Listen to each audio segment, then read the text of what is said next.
Good evening, YouTube. You guys are now watching another segment of the TheCaliEffect. Today, we're going to be going over the Pendulum Dragon Ruler Chaos deck profile. That's right, I'm going to be revealing for the first time a Devpro deck profile just because Pendulum monsters have not came out.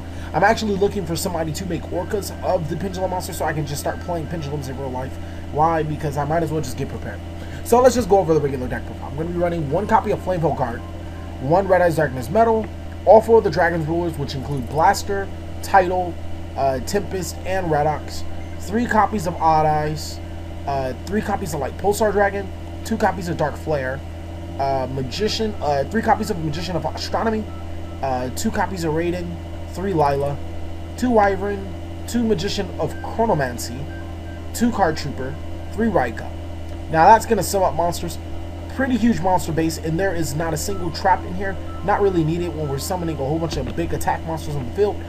For spells, we're going to be running triple Solar Recharge, 1 Allure of Darkness, Wing Beat of the Giant Dragon, 2 Dragon Shrine, and Charge of the Light Brigade. Now, there's a big reason why I decided just to put in Dragon Shrine over Foolish Burial, mainly because there's not a single card in this deck.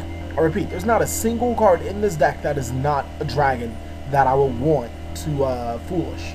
I don't want a Foolish Lilas, I don't want a Foolish Raikos, I don't want a Foolish Raidens, or any of my Pendulum monsters. Every single card I would like to Foolish is a dragon. So now check this out. If I happen to send Flameville Guard, I can now send another dragon, which initially puts 2 dragons in my graveyard. So even without the probability of sending 2 cards to the graveyard, Dragon Shrine is essentially a Foolish Burial. Now, if I can find a way to make room for 3 Dragon Shrine and a Foolish, and possibly put a couple of more normal monsters in the deck, I probably would. But since I can't, I'll just stick to what I have. It seems to be doing it pretty well, as you guys can see in the 3 videos that is listed below.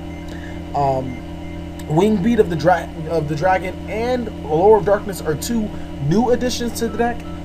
For Allure of Darkness, I run 3, 6, 9, 10, 11, 12. I run 12 targets, so Allure should be pretty live.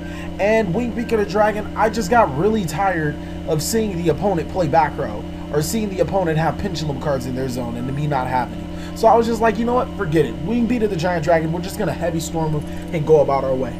Those 2 cards were, I believe, Judgment Dragon and another Light Sworn card or something like that, which I won't miss. This deck is very, very fast-paced. It can be consistent at times, but there are some times when you just draw bad hands and you got to deal with the punches. I mean, when you all put down to it, it's a deck based on milling. It can't really be that consistent. Now, on to the extra deck. 1 copy of Star Eater, 1 Leo, 1 Stardust Sparky, 1 Michael, 1 Black Rose, 1 HTS, 1 Armatus, Draco Sack, Thunder Charger, Big Eye, Photon Strike Bouncer, Volca, 101, Exiton, and Leviair. Now, to answer you guys' question, yes, this is a wide variety of monsters in the main board. Now, the reason why I'm using such a wide variety is because there's not a single card in this extra deck that I haven't summoned, for the exception of Exiton. I've summoned every single one of these cards just because the situation demanded for me to play a certain card at a certain given time. Now, granted, now that I genuinely think about it, I didn't go into Armatus or HTS that much.